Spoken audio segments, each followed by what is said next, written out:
Mari datang kepadanya. Karya Saint-Exupéry menurut satu hari di bulan Desember tentang lonceng gereja. Rio bersahutan memanggil, mengundang anak-anak Tuhan untuk datang. Mari masuk, mari semuanya masuk. Pintu rumah Tuhan telah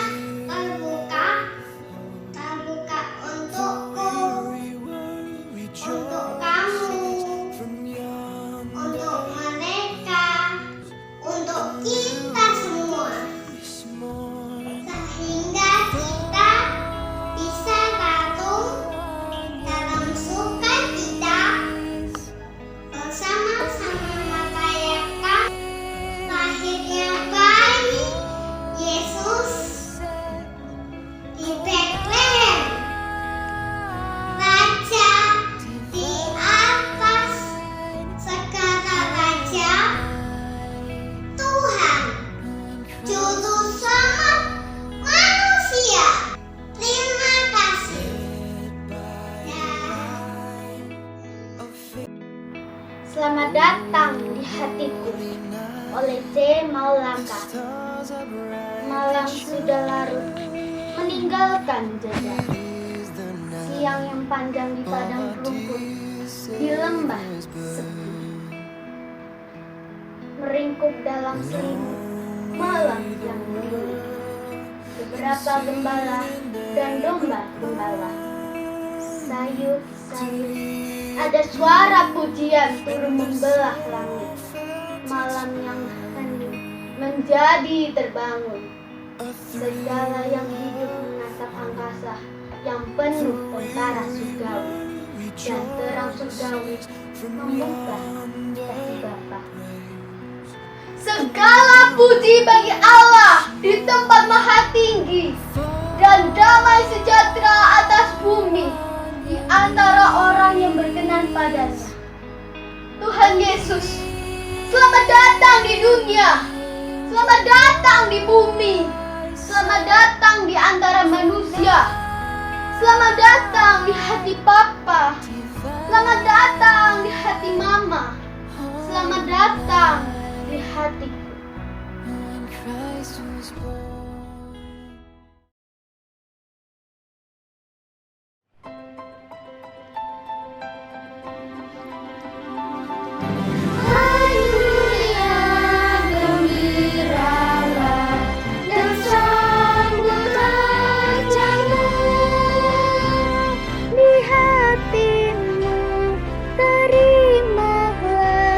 Bersama bersyukur, bersama-sama bersyukur.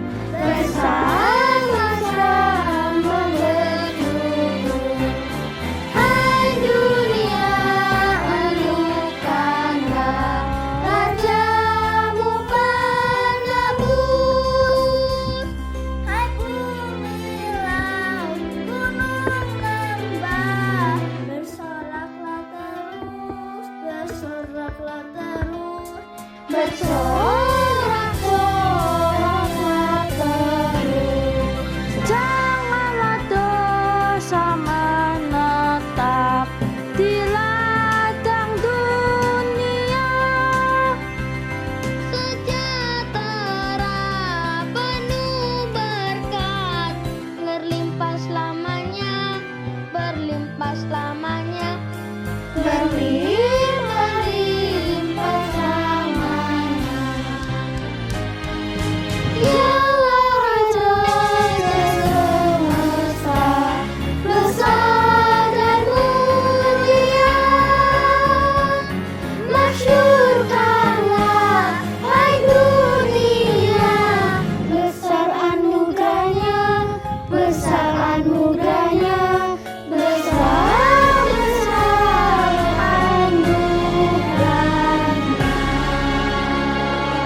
Shalom jemaat yang terkasih di dalam Tuhan. Kita bersyukur hari ini kita bisa memperingati hari kelahiran Tuhan kita. Hari di mana Yesus Kristus mengambil rupa menjadi seorang manusia demi saudara dan demi saya. Mari kita mempersiapkan hati kita hari ini untuk beribadah kepadanya. Mengambil sikap berdiri, kita mengambil waktu teduh.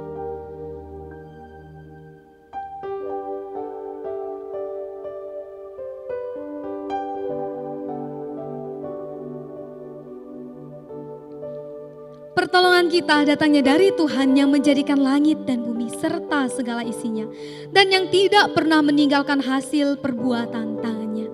Turunlah atas kita kasih karunia dan damai sejahtera dari Allah Bapa, Allah Putra, dan Allah Roh Kudus. Amin. Bapak Ibu Saudara sekalian, bersama dengan dunia, mari kita bersorak. Bersama dengan dunia, mari kita bergemar. Oleh karena Kristus telah lahir bagi kita, dunia gemar dan soraklah.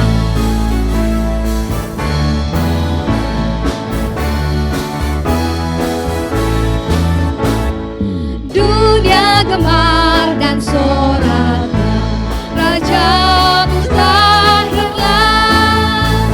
Beri hatimu kepadanya, sekalian nyanyilah, sekalian nyanyilah, sekalian nyanyilah, sekalian orang bernyanyilah. Dengan dunia kita bergemar dan bersorak. Dunia gemar dan sorak, Rajamu lahirlah.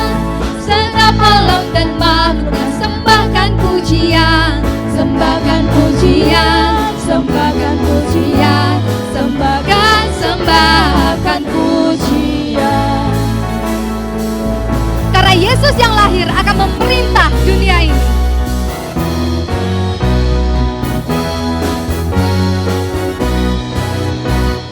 Yesus yang perintahkan dunia dengan anugerahnya.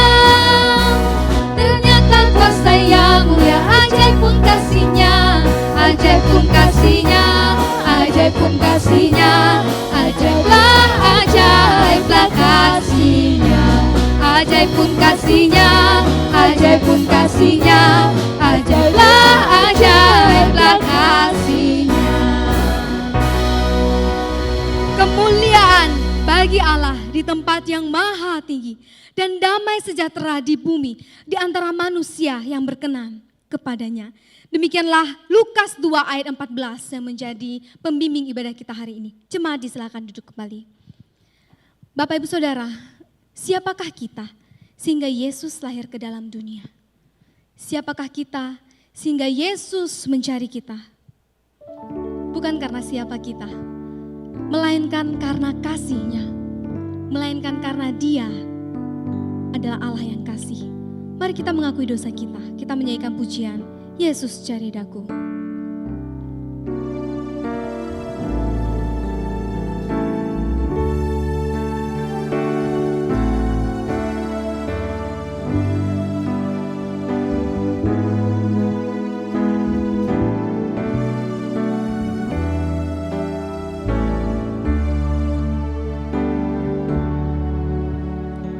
Yesus telah lahir di Bethlehem.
Ya Tuhan, kami datang di hadapan-Mu.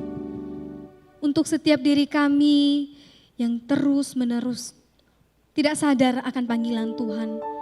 Hari ini kami datang karena Yesus sendiri telah datang memanggil kami sebagai Tuhan, mengambil rupa menjadi seorang manusia, seorang hamba. Kiranya Tuhan tolong kami, ampuni kami. Mohon Tuhan ajar kami supaya Engkau bertahta di dalam hati kami.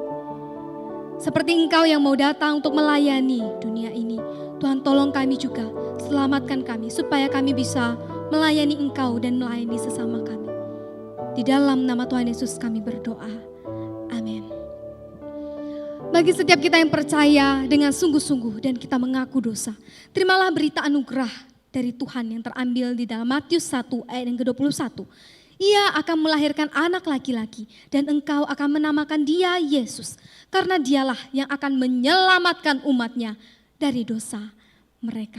Bagi setiap kita yang yakin bahwa kita telah diselamatkan, mari kita berkomitmen kepada Tuhan seperti Ia datang ke dalam dunia ini untuk melayani. Mari kita juga datang untuk melayani. Seperti yang tertulis di dalam 1 Petrus 4 ayat yang ke-10. Kita bacakan bersama-sama. Layanilah seorang akan yang lain sesuai dengan karunia yang telah diperoleh tiap-tiap orang sebagai pengurus yang baik dari kasih karunia Allah. Sekali lagi 1 Petrus 4 ayat 10.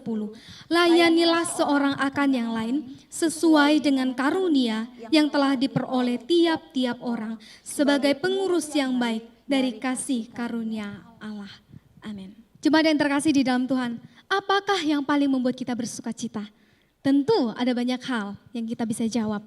Tetapi ada satu hal yang paling penting dan paling utama, yaitu kasih Allah kepada kita melalui ciptaan, secara khusus melalui rahmat Tuhan di dalam Yesus Kristus. Mari kita puji dengan riang kelahiran Tuhan kita.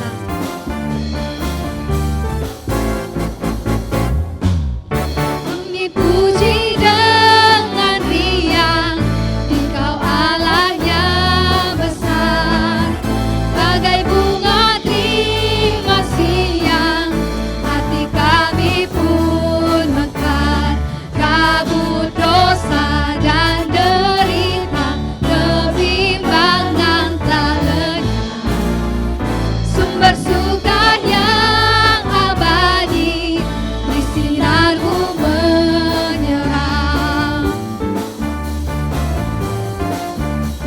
puji rahmat Tuhan kita.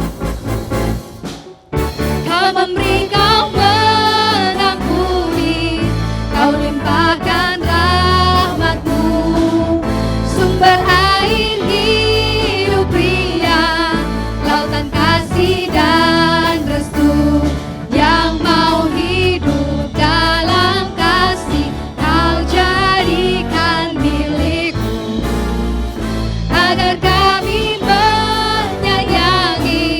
meneladang kasih-Mu. Semuanya yang Kau cipta memantulkan sinar-Mu, para malaikat surya naikkan puji bagi-Mu, padang hutan dan samudra, bukit gunung dan lembah, marga satwa bergembira, gajah kami pun serta, marga satwa bergembira, gajah kami pun serta. Amin. Dengan dunia ini kita bersuka cita karena kelahiran Tuhan kita. Dengan sikap tetap berdiri, mari kita mengikrarkan iman kita seturut dengan pengakuan iman rasuli. Aku percaya kepada Allah, Bapa yang Maha Kuasa, Khalik langit dan bumi, dan kepada Yesus Kristus, anaknya yang tunggal Tuhan kita, yang dikandung dari Roh Kudus, lahir dari anak darah Maria, yang menderita sengsara di bawah pemerintahan Pontius Pilatus, disalibkan, mati dan dikuburkan, turun ke dalam kerajaan maut. Pada hari yang ketiga, bangkit pula dari antara orang mati, naik ke sorga, duduk di sebelah kanan Allah, Bapa yang Maha Kuasa, dan dari sana Ia akan datang untuk menghakimi orang yang hidup dan yang mati. Aku percaya kepada Roh Kudus, gereja yang kudus dan am, persekutuan orang kudus, pengampunan dosa, kebangkitan tubuh, dan hidup yang kekal. Amin. Jemaat disilakan duduk kembali. Saat ini mari kita menyediakan hati kita untuk menyambut Yesus Kristus melalui firman yang akan kita dengar. Hatiku tersedia bagimu.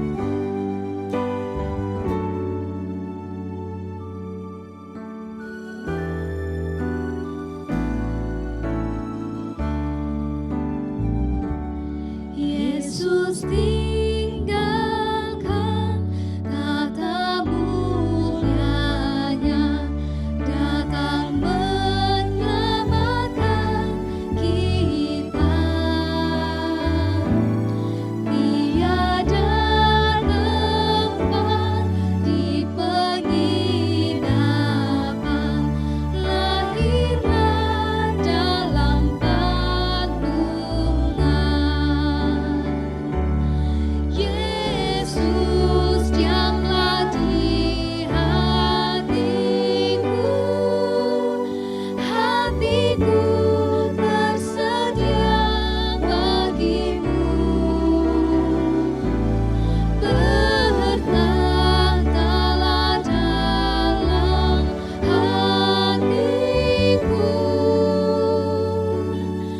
hatiku tersedia bagimu. Bagi serigala ada lubangnya, burung pun ada sarangnya, tapi juru selamat kita lahir, tiada tempat untuknya. Mari kita ajak Yesus diam di hati kita. Yesus diamlah di hatiku, hatiku tersedia bagimu. Amin. Bertahtalah dalam hatiku, hatiku tersedia bagimu. Yesus diamlah di hati kami. Yesus diamlah di hatiku, hatiku tersedia bagimu. Bertahtalah dalam hatiku, hatiku tersedia bagimu. Kepada hambanya kami persilakan.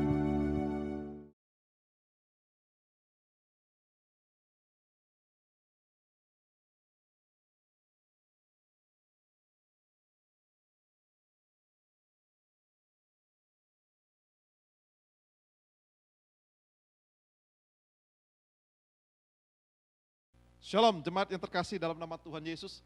Kita sungguh bersyukur dan bersuka cita kalau hari ini kita beribadah di hadapan Tuhan secara khusus. Kita memperingati akan kelahiran Tuhan Yesus. Kiranya Natal kali ini Bapak Ibu, di tengah-tengah pandemi tetap memberikan kekuatan dan sukacita untuk terus berjalan bersama dengan Tuhan. Mari Bapak Ibu kita akan berdoa sebelum kita akan bersama-sama merenungkan satu bagian firman Tuhan pada pagi hari ini. Bapa di dalam kerajaan surga, kami sungguh-sungguh bersyukur kalau hari ini kami boleh memperingati akan kelahiran-Mu. Biarlah sukacita Natal ini menjadi suatu kekuatan dalam hidup kami untuk terus berjalan bersama Tuhan tanpa ragu, tanpa gentar. Oleh karena itu Tuhan, pimpinlah kami untuk sungguh-sungguh semakin dekat dengan Engkau. Dan berkati firman yang akan kami renungkan pada saat ini, kiranya Roh Kudus boleh berbicara kepada kami, biarlah kebenaran firman Tuhan boleh dinyatakan, dan firman Tuhan boleh mengingatkan setiap kami anak-anak Tuhan. Terpuji Engkau Bapa, kami berdoa untuk pemberitaan firman pagi ini di dalam nama Tuhan Yesus. Amin. Mari Bapak Ibu yang terkasih, dalam nama Tuhan Yesus saya mengajak kita untuk melihat satu bagian firman. Di dalam satu bagian firman Tuhan yang akan mengingatkan setiap kita di dalam Injil Yohanes. Ya, di dalam Injil Yohanes. Di dalam Injil Yohanes pasal yang pertama. Injil Yohanes pasal pertama ayat yang ke-14. Ya, Injil Yohanes pasal pertama ayat yang ke-14. Saya akan membaca untuk Bapak Ibu sekalian. Demikian firman Tuhan. Firman itu telah menjadi manusia dan diam di antara kita, dan kita telah melihat kemuliaannya, yaitu kemuliaan yang diberikan kepadanya sebagai anak tunggal Bapa, penuh kasih karunia dan kebenaran. Berbahagialah setiap kita yang membaca mendengar firman Allah, terlebih lagi kita yang sungguh-sungguh melakukan firman Allah di dalam kehidupan ini. Bapak Ibu yang terkasih di dalam nama Tuhan Yesus, selama bulan Natal ini untungnya sampai hari ini Bapak Ibu, tidak ada satu spanduk di kota Surabaya ini yang berbunyi Happy Birthday Yesus Kristus. Atau HUT ke 2020 Tuhan Yesus Kristus. Atau selamat ulang tahun Yesus Kristus yang ke 2020. Untungnya Bapak Ibu, di bulan Natal ini saya tidak melihat tulisan spanduk seperti itu. Bahkan ketika saya searching di Google Bapak Ibu, saya juga tidak menemukan ucapan atau spanduk selamat ulang tahun Tuhan Yesus yang kesekian. Untungnya tidak pernah Bapak Ibu. Kenapa Bapak Ibu yang terkasih dalam nama Tuhan Yesus? Satu hal yang perlu kita sadari bahwa Natal sebenarnya Bapak Ibu bukan merupakan atau sekedar kelahiran Tuhan Yesus. Walaupun orang sering mengatakan Yesus lahir di hari Natal, ya, lahir di hari Natal. Jadi Bapak Ibu, Natal sebenarnya bukan merupakan atau sekedar kelahiran Tuhan Yesus. Jadi apa sebenarnya Natal? Natal adalah hari di mana Tuhan yang berkuasa, pencipta langit dan bumi, menjelma menjadi manusia di dalam dunia ini. Jadi Bapak Ibu, ini perlu kita garis bawahi bahwa Natal adalah hari di mana Tuhan yang berkuasa, pencipta langit dan bumi, itu menjelma atau menjadi Bapak Ibu manusia di dalam dunia ini. Tuhan yang berkuasa, Tuhan yang kekal, yang sudah ada sebelum dunia ini diciptakan, jemaat yang terkasih dalam nama Tuhan Yesus, itu menjadi manusia 2000 tahun yang lalu. Pagi ini Bapak Ibu, di dalam kita merayakan hari Natal, sekali lagi Bapak Ibu kita diingatkan untuk bersyukur, untuk memuji Tuhan, untuk memuliakan Tuhan. Kenapa? Karena Dia Tuhan yang berkuasa itu, pencipta langit dan bumi itu, mau menjelma atau menjadi manusia. Bapak Ibu yang terkasih dalam nama Tuhan Yesus, ketika Allah mengambil rupa manusia, tentu saja ada maksudnya, tentu saja ada tujuannya. Apa sih yang menjadi tujuan dari penjelmaan itu? Apa sih tujuan dari Allah menjadi manusia? Menurut Bapak Ibu sekalian, apa sih tujuan Allah menjadi manusia? Apa tujuannya? Coba Bapak Ibu jawab. Ya, saya yakin sebagian besar atau kita semua pasti tahu apa sih tujuan Allah menjadi manusia. Bapak Ibu yang terkasih, tujuan Allah menjadi manusia Bapak Ibu cuma satu. Apa itu? Melayani. Itu saja. Jadi Allah mengambil rupa manusia dengan tujuan apa? Melayani Allah. Melakukan kehendak Allah. Melakukan rencana Allah bagi kehidupan manusia di dalam dunia ini. Inilah yang Allah lakukan, yaitu melayani. Jemaat yang terkasih dalam nama Tuhan Yesus, penjelmaan Tuhan menjadi manusia untuk melayani ini sangat mahal harganya. Kenapa saya katakan sangat mahal harganya? Karena penjelmaan ini Bapak Ibu meliputi harga yang harus dibayar oleh Tuhan dengan pengorbanan yang sangat-sangat besar sekali. Begitu banyak pengorbanan yang Allah lakukan demi untuk menjadi manusia, untuk melayani. Banyak harga yang harus Tuhan lakukan. Nah, sebelum kita lebih lanjut Bapak Ibu, melihat pengorbanan apa saja yang sudah Tuhan lakukan dan apa yang harus kita lakukan, mari Bapak Ibu kita lihat sejenak Injil Yohanes.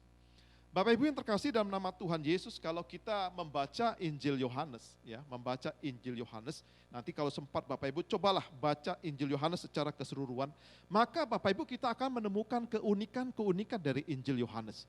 Di mana keunikan-keunikan ini sangat berbeda dibandingkan dengan ketiga Injil yang lain, baik itu Matius, baik itu Markus maupun Injil Lukas, ya. Banyak sekali Bapak Ibu yang dapat kita jumpai keunikan dari Injil Yohanes. Ada seorang hamba Tuhan Bapak Ibu membagi keunikan Injil ini menjadi 3 bagian atau menjadi 5 bagian, ya. Ada seorang hamba Tuhan yang membagi keunikan ini menjadi 5 bagian atau 5 karakteristik. Yang pertama Bapak Ibu yang terkasih dalam nama Tuhan Yesus, dia katakan bahwa keunikan yang pertama itu adalah satu-satunya Injil yang mencantumkan tujuan penulisannya dengan jelas. Dari ketiga Injil yang lain Bapak Ibu, hanya Injil Yohanes Bapak Ibu yang mencantumkan tujuan penulisan ini dengan jelas. Nah, tujuan penulisan ini dapat kita lihat dari Yohanes pasal 20 ayat 31. Coba kita lihat sejenak. Demikian Bapak Ibu di dalam Injil Yohanes pasal 20 ayat 21. Injil Yohanes pasal 20 ayat 31 ya, ayat 31. Tetapi kalau kita melihat di dalam tema yang diberikan oleh LAI, maksudnya Injil ini dicatat ya. Kita lihat 31. Tetapi semua yang tercantum di sini telah dicatat supaya, ya Bapak Ibu lihat ya, 20 ayat 31 ini, supaya kamu percaya bahwa Yesuslah Mesias, Anak Allah, dan supaya kamu oleh imanmu memperoleh hidup dalam namanya. Luar biasa Bapak Ibu. Inilah yang menjadi tujuan penulisan dari Injil Yohanes. Supaya Bapak Ibu kita percaya bahwa Yesus Mesias, Anak Allah. Supaya setiap kita yang sungguh-sungguh percaya Bapak Ibu itu akan memperoleh hidup yang kekal di dalam Yesus Kristus. Luar biasa sekali Bapak Ibu yang terkasih dalam nama Tuhan Yesus. Hanya Injil Yohanes yang mencatat tujuannya dengan jelas. Ya. Kemudian yang kedua Bapak Ibu, keunikan yang kedua.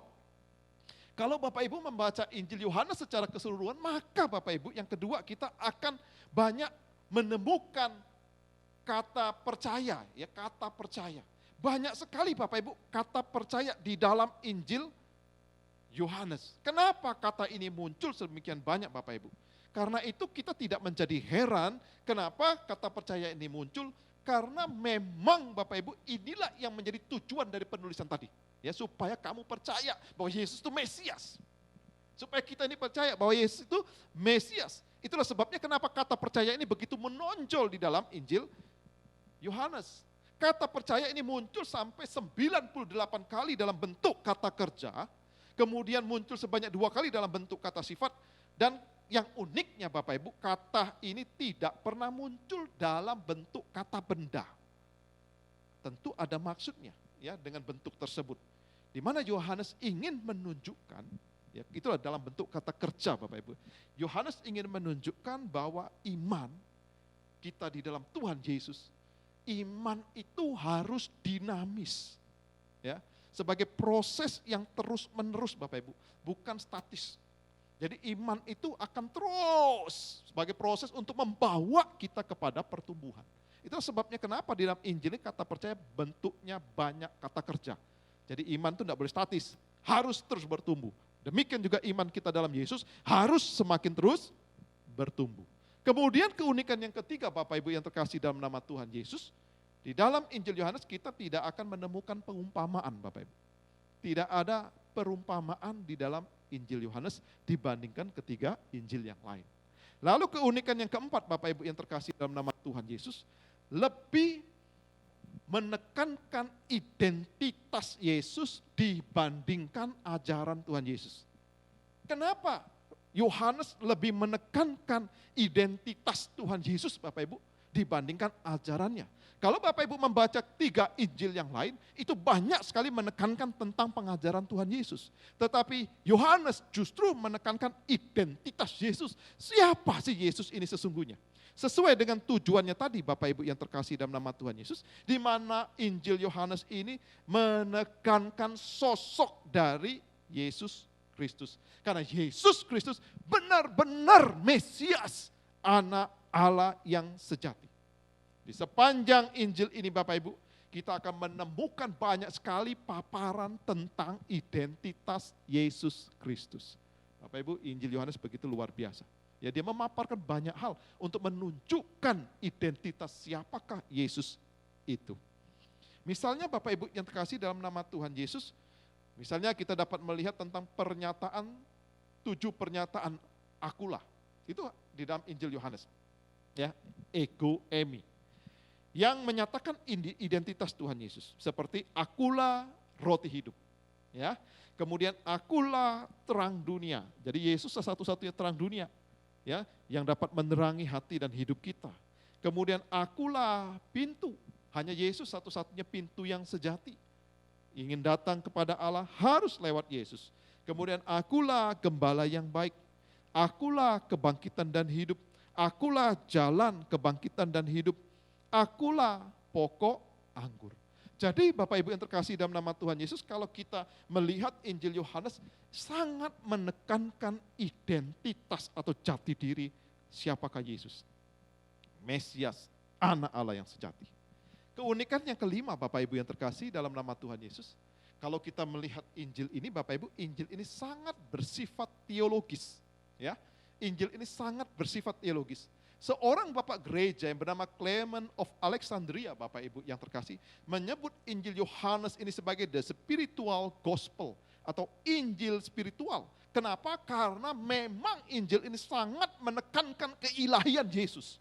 Ya, Injil Yohanes sangat menekankan kealahan dari Tuhan Yesus Kristus. Itulah sebabnya Bapak Ibu di dalam bacaan kita pasal 1 tadi, ya dalam pasal 1 kalau Bapak Ibu membaca secara keseluruhan, itu mengajak kita untuk apa? Untuk menyoroti, untuk melihat siapakah Yesus yang menjadi manusia itu. Maka itu dimulai dari kata pada mulanya. Ya, jadi menunjukkan Bapak Ibu jati diri siapakah Yesus. Dia adalah Allah yang sejati. Kemudian dalam ayat 14 yang kita baca tadi, yang menjelma atau menjadi manusia. Bapak Ibu, begitu dahsyat, begitu luar biasanya ya keunikan dari Injil Yohanes. Nah, jemaat yang terkasih, kata menjadi, ya kata menjadi manusia. Ini kalau Bapak Ibu membaca atau melihat dari Kamus Bahasa Indonesia itu memiliki pengertian berubah keadaan, ya atau berubah wujud. Atau dengan kata lain Bapak Ibu menjelma sebagai, ya menjelma sebagai. Memang Bapak Ibu yang terkasih dalam nama Tuhan Yesus, seringkali hal ini juga menjadi suatu perdebatan. Ya, kalau Allah menjadi manusia, kalau Allah menjadi atau menjelma menjadi manusia, maka surganya kosong, katanya begitu. Apakah demikian Bapak Ibu yang terkasih? Sekali lagi Bapak Ibu saya menyampaikan, perlu kita ingat baik-baik Bapak Ibu bahwa setiap kata yang saya katakan, setiap kata yang dikenakan kepada Tuhan Bapak Ibu, hati-hati di dalam kita mengartikannya. Kenapa? Karena setiap kata yang ada dalam dunia ini sangat terbatas Bapak Ibu pengertiannya. Maka ketika dikenakan kepada Tuhan, maka artinya juga harus berbeda. Ya, Allah berkuasa. Allah tidak terbatas. Jadi ketika kata ini dikenakan kepada Tuhan Bapak Ibu, maka harus memiliki pengertian yang berbeda. Jadi beda, saya ada dengan Tuhan ada. Kata ada ini sama enggak? Beda Bapak Ibu. Kalau saya ada, ya memang saya lahir dari orang tua saya. Tapi kalau Tuhan ada, dari mana? Oh memang Tuhan dari sananya. Jadi enggak sama Bapak Ibu. Jadi jangan pernah berpikiran, oh kalau Tuhan menjadi manusia surga kosong. Enggak, Tuhan itu berkuasa. Ya, Bapak Ibu kata menjadi ini tidaklah sederhana. Hanya diucapkan karena kita ini karena kata ini mengandung pengorbanan yang sangat besar.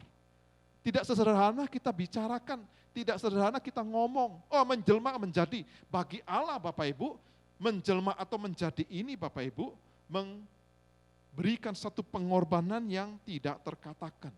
Memberikan satu pengorbanan yang sangat-sangat besar. Coba Bapak Ibu bayangkan, mungkin Bapak Ibu pernah menyaksikan film-film di mana pernah seorang raja, kemudian dia menjadi rakyat biasa. Seorang raja jadi rakyat, kira-kira menderita nggak dia Bapak Ibu? Kalau di istana mungkin banyak orang yang melayani dia, ya, banyak orang yang membantu dia, mengatur segala sesuatu. Tapi ketika dia menjadi orang biasa, mungkin dia akan setengah mati hidupnya Bapak Ibu. Dia akan menderita, ya. Nah, atau ketika kita Bapak Ibu seandainya bisa menjadi seekor binatang nih, nah, misalnya ya, kira-kira menderita nggak Bapak Ibu kalau kita seandainya bisa menjadi semut nih misalnya? Ya, beda kalau filmnya Ant-Man Bapak Ibu ya. Tentu kita juga akan menderita. Ya. Terbatas. Ketika kita mungkin menjadi apapun deh. Raja menjadi rakyat. Atau kita menjadi bisa menjadi semut nih. Butuh pengorbanan enggak? Butuh pengorbanan. Bayar harga enggak? Harus bayar harga. Bapak Ibu coba bayangkan pengorbanan apa sih yang Tuhan lakukan demi menjadi manusia. Pencipta langit dan bumi menjadi manusia. Kira-kira pengorbanan apa sih yang Allah lakukan? Oh Bapak Ibu tidak terkatakan. Nah coba kita melihat Bapak Ibu ya, di momen Natal ini coba kita melihat beberapa pengorbanan Kristus pada Natal pertama. Yang mengingatkan kita untuk semakin setia dalam mengikut Tuhan. Yang pertama Bapak Ibu yang terkasih dalam nama Tuhan Yesus, pengorbanan Kristus pada Natal pertama itu, Allah yang tidak terbatas menjadi terbatas. Dia adalah Allah yang tidak terbatas Bapak Ibu menjadi terbatas. Allah itu roh, roh tidak terbatas. Allah tidak terbatas, tetapi pada penjelmaan itu Allah yang tidak terbatas membatasi diri. Buat apa? Tinggal di antara kita. Oh Bapak Ibu yang terkasih, Allah itu luar biasa besarnya. Mau mengambil rupa manusia, terbatas waktu, terbatas tempat, jarak, terbatas semua hal. Apakah ini bukan pengorbanan Bapak Ibu? Sejak corona muncul, ya, COVID-19 ini Bapak Ibu, kita dibatasi banyak hal, betul nggak? Mungkin kerja aja juga terbatas. Sekolah aja anak-anak juga terbatas. Gerak-gerik kita juga terbatas. Mau kemana-mana juga terbatas. Saya mau tanya, hanya karena corona saja kita merasa nyaman atau tidak? Tidak kan? Pengorbanan, itu baru kecil Bapak Ibu ya, pengorbanannya. Hanya karena tidak nyaman. Kemana-mana harus pakai masker. Sebentar-sebentar cuci tangan. Ya kan? Pengorbanan kan? Pengorbanan. Itu baru COVID-19. Kita sudah merasa ruang gerak kita sudah dibatasi. Ini Allah Bapak Ibu yang tidak terbatas. Dia menjadi terbatas. Yang kedua, pelayan. Kalau kita membaca Bapak Ibu di dalam Alkitab, kita banyak akan menemukan ya. Contohnya misalnya Tuhan Yesus disebut pencipta di dalam kitab Ibrani. Dan di dalam Yesaya Tuhan Yesus juga disebut Allah yang perkasa ya, raja yang kekal, kemudian juga raja damai. Itu dapat kita jumpakan di dalam bacaan di dalam Yesaya. Dikatakan Tuhan di atas segala tuan, lagi penguasa satu-satunya. Jadi Tuhan Yesus Kristus adalah raja di atas segala raja. Dia adalah Allah yang tinggi, dia adalah Allah yang besar, yang di atas semuanya. Tetapi yang berkuasa demikian Bapak Ibu sudah menjadi pelayan. Mari kalau kita membaca kitab Wahyu Bapak Ibu, di dalam kitab Wahyu disebut ada 4 makhluk yang bersujud pada Yesus. 24 ketua juga bersujud kepada Yesus. Berlaksa-laksa malaikat itu juga bersujud kepada Yesus. Malah dikatakan bahwa semua makhluk yang di bumi dan di sorga Bapak Ibu, semuanya sujud di kaki Yesus dan memuji dia. Tetapi apa yang dikatakan di dalam Filipi Bapak Ibu? Tuhan Yesus, Raja di atas segala raja itu, yang berkuasa mutlak mengambil rupa seorang hamba. Hamba adalah orang yang rendah. Coba kita bayangkan Bapak Ibu, Raja pencipta langit dan bumi begitu besarnya, semua sujud menyembah kepadanya, mengambil rupa seorang hamba. Ya, melayani. Butuh pengorbanan? Pengorbanan. Yang ketiga, mati tersalib. Di dalam firman Tuhan dikatakan Yesus itu Alfa dan Omega. Apa artinya? Yang awal dan yang terakhir. Dari pengorbanan ini Bapak Ibu dapatlah kita lihat bahwa dia sangat mengasihi Bapak Ibu dan saya. Karena itu dia datang menjelma, menjadi manusia untuk melayani kehendak Allah bagi kita. Sampai sedemikian pengorbanannya. Tidak mungkin Bapak Ibu satu manusia pun mau melakukan seperti apa yang Tuhan lakukan. Ya kan? Gak ada satu manusia pun yang mau melakukan seperti apa yang Allah lakukan. Kalau Allah memanggil putra tunggalnya untuk melayani, sekarang pertanyaannya Bapak Ibu, apakah kita juga menyadari? Ya, apa yang harus kita sadari? Yang pertama Bapak Ibu, yang harus kita sadari, kita ini diciptakan untuk melayani Dia. Ya, di dalam Efesus 2 ayat 10, saya bacakan. Efesus 2 ayat 10 ya. Kita diciptakan untuk melayani Dia. Karena kita ini buatan Allah. Diciptakan dalam Kristus Yesus untuk melakukan pekerjaan baik yang dipersiapkan Allah sebenarnya. Ia mau supaya kita hidup di dalamnya. Bapak Ibu renungkan Efesus 2 ayat 10 ini. Ya, bahwa kita ini diciptakan untuk melayani Tuhan. Lalu yang kedua, kita diselamatkan untuk melayani Dia. Kita ini Bapak Ibu diselamatkan oleh Tuhan. Untuk apa? Untuk melayani. Bukan hanya sekedar diberikan keselamatan, tapi juga kita juga melayani. Allah menebus kita supaya kita bisa melakukan pekerjaan kudusnya Bapak Ibu. Kita telah diselamatkan oleh pelayanan, ya. Kita tidak diselamatkan oleh pelayanan, tetapi kita diselamatkan oleh pelayanan Kristus. Kristus sudah melayani kita, sehingga kita diselamatkan. Sekarang mari Bapak Ibu kita melayani, bukan untuk diselamatkan, tapi untuk memuliakan nama Tuhan yang sudah menyelamatkan hidup kita. Dalam kerajaan Allah Bapak Ibu, kita yang sudah diselamatkan, maka di dalam kerajaan Allah, kita memiliki suatu tempat yang begitu spesial. Ada sebuah tujuan yang Allah nyatakan dalam hidup kita. Ada sebuah peran yang Tuhan kehendaki dalam hidup kita. Ada sebuah fungsi untuk kita laksanakan. Yaitu melayani Tuhan. Itu yang Tuhan inginkan. Jadi Tuhan menyelamatkan kita Bapak Ibu masuk di dalam kerajaan Allah. Sehingga kita memiliki satu tempat yang begitu istimewa. Dan Tuhan juga mempunyai tujuan dalam hidup kita. Mempunyai peran, ada peran yang Tuhan inginkan dalam hidup kita di dalam dunia ini untuk menjadi terang. Membawa kabar baik, membawa berita kelahiran Yesus ini Bapak Ibu bagi dunia yang semakin gelap ini. Ada peran kita, dan ada fungsi kita sebagai orang Kristen yang sejati, yang harus kita laksanakan. Jadi Bapak Ibu orang Kristen yang mengerti bahwa dia diselamatkan oleh Tuhan, dia tahu ada tujuan Allah dalam hidupnya. Dia menyadari ada peran yang Allah inginkan dalam hidupnya. Dia sadar ada fungsi yang harus dia lakukan di dalam hidupnya sebagai orang Kristen. Jadi Bapak Ibu yang terkasih dalam nama Tuhan Yesus, inilah yang memberi arti dan nilai yang luar biasa kepada kehidupan kita. Inilah yang membedakan kita Bapak Ibu dari kepercayaan yang lain. Ya, dari kepercayaan yang lain.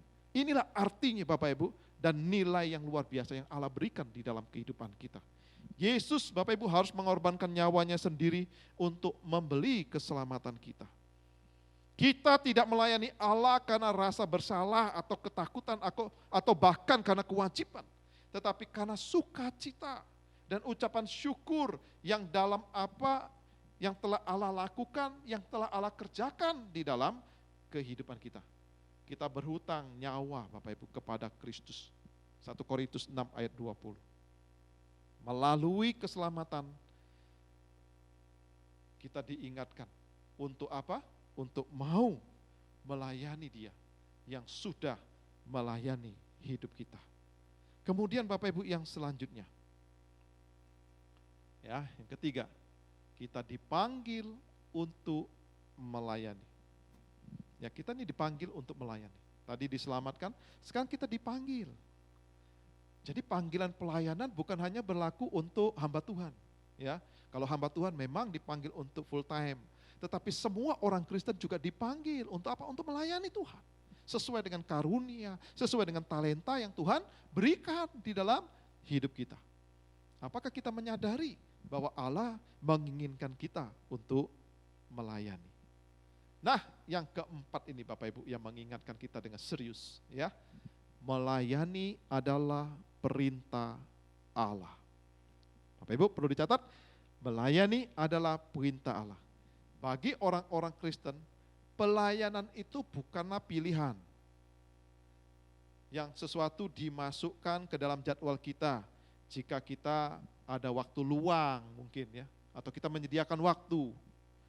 Pelayanan adalah inti kehidupan Kristen. Bapak Ibu ini perlu dicatat. Pelayanan adalah inti kehidupan Kristen. Yesus datang untuk apa? Melayani dan memberi. Yesus datang untuk melayani dan memberi. Bapak Ibu, dua kata kerja tersebut Bapak Ibu, melayani dan memberi, itu haruslah menjadi ciri kehidupan kita di dalam dunia ini. Jadi Bapak Ibu, melayani dan memberi itu harus menjadi ciri khas kehidupan kita orang Kristen di dalam kehidupan di dunia ini. Kita seharusnya sungguh-sungguh dapat melayani untuk kemuliaan Tuhan. Nah, jemaat yang terkasih dalam nama Tuhan Yesus. Karena itu bagi orang percaya, melayani itu adalah keharusan, ya, keharusan. Melayani adalah keharusan. Nah, karena melayani adalah keharusan Bapak Ibu, apa sih yang menggerakkan hati kita untuk melayani? Melayani haruslah digerakkan yang pertama oleh ketaatan. Tadi dikatakan melayani adalah perintah Tuhan. Apakah kita menaati perintah Tuhan untuk melayani? Lihatlah hidup Yesus Bapak Ibu. Ya, dia lahir, dia hidup, bahkan mati di atas kayu salib adalah untuk melayani. Ya, apakah kita juga taat melayani? Melayani Bapak Ibu haruslah digerakkan yang kedua oleh karena rasa syukur yang besar kepada Tuhan yang sudah melayani kita, yang sudah berkorban untuk kita. Jadi ketika kita melayani Tuhan, itu karena digerakkan oleh rasa syukur. Bukan karena didorong-dorong, bukan. Tetapi karena rasa syukur kita kepada Tuhan, yang sudah melayani kita, yang sudah mau berkorban untuk kita. Sebagai ungkapan syukur kita melayani Tuhan. Tidak diminta pun Bapak Ibu, kita berani mengajukan diri untuk melayani. Sebagai ungkapan rasa syukur. Kemudian yang ketiga Bapak Ibu digerakkan oleh karena rasa sukacita yang besar. Jika melayani dengan motivasi Bapak Ibu maka tidak akan pernah ada sukacita. Ada sesuatu yang tidak beres pada diri kita kalau kita tidak dapat melayani Tuhan dengan sukacita. Jadi jika seseorang melayani Tuhan tapi dia tidak merasakan sukacita Bapak Ibu, maka dia perlu mengkoreksi diri. Maka dia perlu melihat dirinya, kenapa aku melayani Tuhan tapi tidak ada rasa sukacita. Kalau kita melayani Tuhan hanya karena kita merasa itu sudah kewajiban kita, tidaklah aneh kalau kita tidak dapat melayani Dia dengan sukacita. Tidak akan pernah merasa sukacita kalau kita menganggap pelayanan itu kewajiban. Kalau kita melayani Tuhan hanya karena kita mau masuk surga Bapak Ibu, tidaklah aneh kalau kita tidak dapat melayani Dia dengan sukacita. Kita melayani bukan karena kita ingin masuk surga, Tuhan sudah kasih kita surga. Inilah yang membuat kita bersuka cita, yang membuat kita menggebu-gebu untuk apa? Untuk melayani Tuhan. Apakah kita merasakan sukacita untuk melayani Tuhan? Yang keempat, anugerah.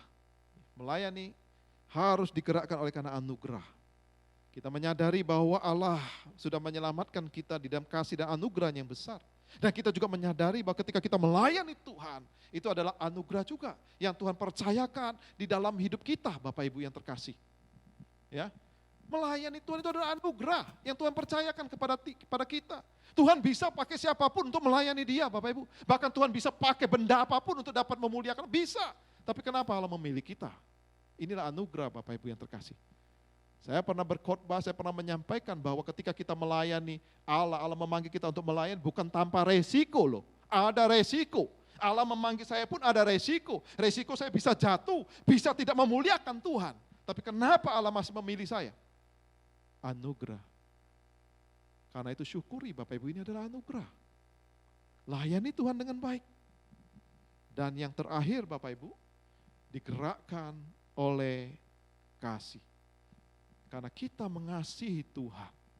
Karena kita mencintai Tuhan. Maka kita mau melayani Tuhan. Memberi yang terbaik kepada Tuhan. Bapak Ibu yang terkasih dalam nama Tuhan Yesus. Di momen Natal ini, biarlah kita belajar akan apa yang sudah Tuhan lakukan. Dia lahir, dia hidup untuk melayani. Bahkan melayani sampai di atas kayu salib. Mati untuk kita orang berdosa. Bahkan banyak sekali pengorbanan-pengorbanan yang sudah Tuhan lakukan dalam hidup kita. Biarlah ini boleh menyadarkan kita, mengingatkan setiap kita. Ya, kalau Allah tadi menyelamatkan kita untuk melayani. Kita dipanggil untuk melayani. Dan melayani juga adalah perintah Tuhan dalam hidup kita. Yang menjadi pertanyaan, apakah kita mau menaati? Apakah kita mau mensyukurinya? Apakah kita dapat melayani dengan penuh sukacita? Apakah kita sungguh-sungguh melayani? Oleh karena ini adalah anugerah dalam hidup kita. Dan oleh karena kita mengasihi Tuhan. Bapak Ibu, biarlah di momen Natal ini, sungguh-sungguh setiap kita dapat melayani Tuhan. Di tengah-tengah pandemi COVID ini Bapak Ibu, itu tidak menghalangi kita untuk melayani Tuhan. Itu tidak menghalangi kita untuk menjadi berkat bagi kemuliaan Tuhan. Biarlah renungan Natal pada pagi hari ini mengingatkan setiap kita. Belajar dari Tuhan, melayani dengan penuh dengan pengorbanan. Dan biarlah kita melayani sungguh untuk menyenangkan hati Tuhan. Selamat Natal, kiranya damai Natal, sukacita Natal, senantiasa memberi kita kekuatan untuk terus maju melayani Allah kita. Mari kita berdoa. Bapa, terima kasih untuk firman yang boleh kami renungkan pada pagi hari ini. Biarlah di momen Natal ini kami boleh belajar akan Engkau yang datang ke dalam dunia ini untuk melayani. Bahkan memberikan pengorbanan yang begitu besar di dalam pelayanan itu. Tuhan sadarkan kami bahwa setiap kami dipanggil untuk melayani, diselamatkan untuk melayani. Bahkan melayani itu adalah kehendak Allah dalam hidup kami sebagai orang percaya. Biarlah kami sungguh-sungguh dapat menaati Tuhan, mensyukuri dengan penuh sukacita, merasakan ini anugerah Allah yang besar, dan karena kami mengasihi-Mu, kami mau melayani Tuhan, memberi yang terbaik untuk kebesaran nama-Mu. Terima kasih untuk firman-Mu. Hamba berdoa menyerahkan untuk setiap jemaat-Mu Tuhan. Pimpin serta hidup mereka. Tuhan pakai mereka semua dengan luar biasa untuk menjadi alat bagi kebesaran nama Tuhan. Terpuji Engkau Tuhan. Di dalam nama Tuhan Yesus kami berdoa. Amin. Terima kasih Bapak Ibu. Kiranya Tuhan memberkati setiap kita. Selamat Natal. Tuhan memberkati.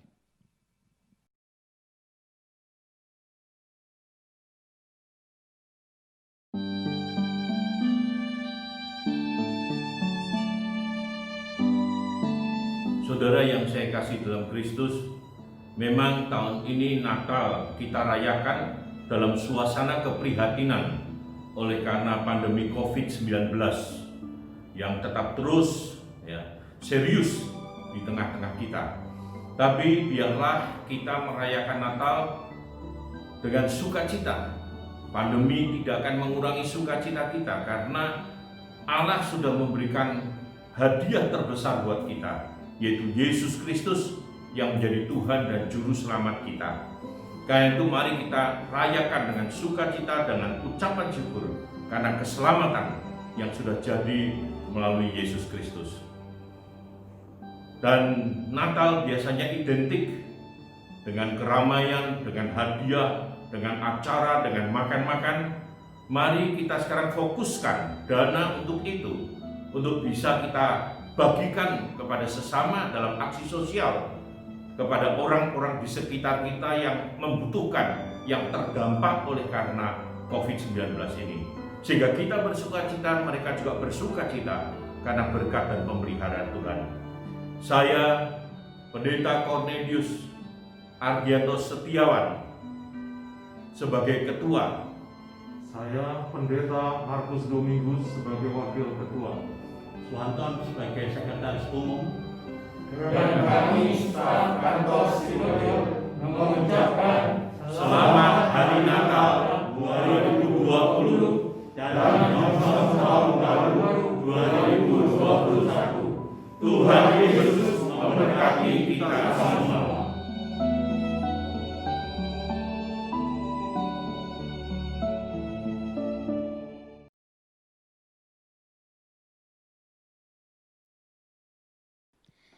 Kita bersyukur karena kita telah diberkati dengan firman Tuhan. Saat ini kesempatan bagi kita memberikan yang terbaik bagi Tuhan dengan diiringi pujian. Dia lahir untuk kami.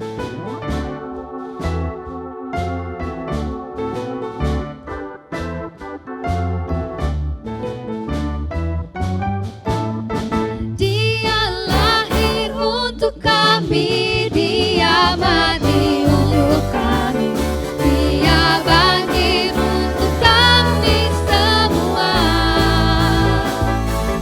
Dia itu Tuhan kami, dia itu Allah kami, dia Raja di atas segala raja. Dia itu firman Allah yang turun ke bumi, yang jadi sama dengan manusia. Dia Yesus sobat kami, dia Yesus Tuhan kami, Sang Penebus Juru Selamat dunia. Dia itu firman Allah, dia itu firman Allah yang turun ke bumi, yang jadi sama dengan manusia. Dia Yesus sobat kami, dia Yesus Tuhan kami, Sang Penebus Juru Selamat dunia. Sang Penebus Juru Selamat dunia. Sang Penebus Juru Selamat dunia.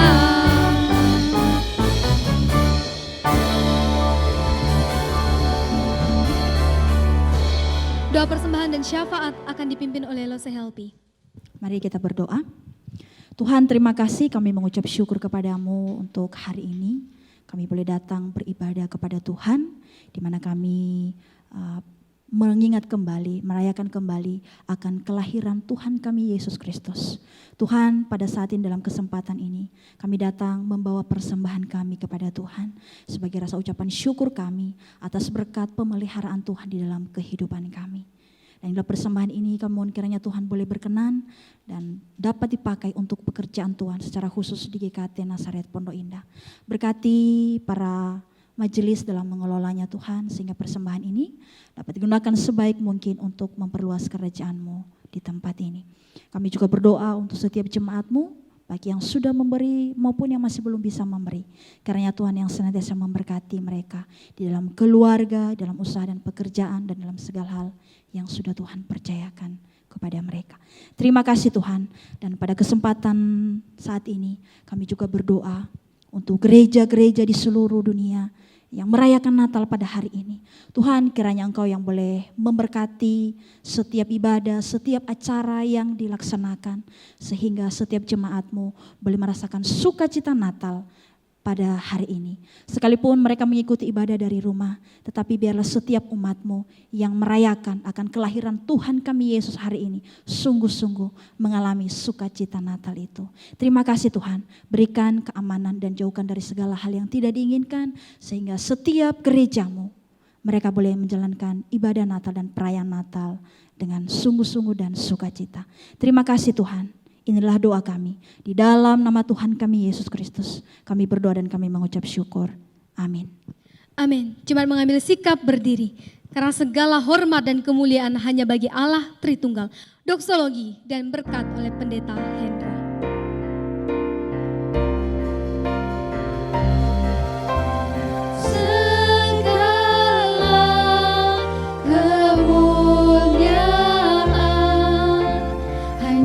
Bagi Allah Bapa, Putra dan Roh Kudus, ketiganya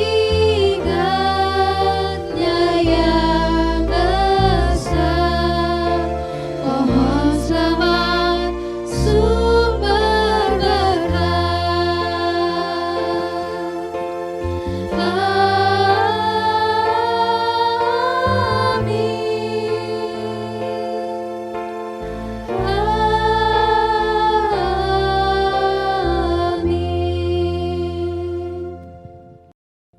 Jemaat yang terkasih, biarlah kita sungguh diberkati oleh firman Tuhan yang mengingatkan kita untuk meneladani Tuhan kita Yesus Kristus yang datang ke dalam dunia ini. Dia lahir, dia hidup. Hanya satu tujuan, untuk melayani dengan penuh pengorbanan. Biarlah kita sungguh setia melayani Tuhan sekalipun kita juga harus berkorban. Mari Bapak Ibu yang terkasih, arahkan hatimu kepada Allah dan terimalah berkat-Nya. Kiranya Allah Bapa, Allah Anak dan Allah Roh Kudus yang senantiasa memberkatimu di dalam segala kelimpahannya.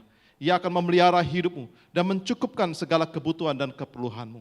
Biarlah Allah Roh Kudus senantiasa menolong engkau, melindungi engkau dan menyertai engkau di tengah-tengah kondisi seperti ini. Kiranya Allah Tritunggal itu menyertai engkau dari sekarang sampai selama-lamanya. Amin.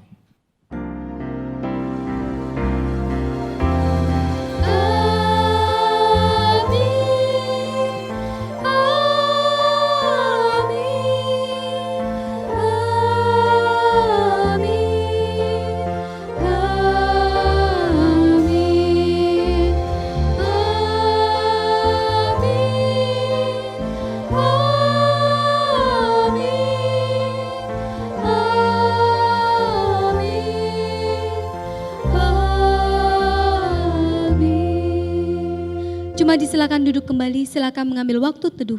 Ibadah kita selesai, Tuhan Yesus memberkati.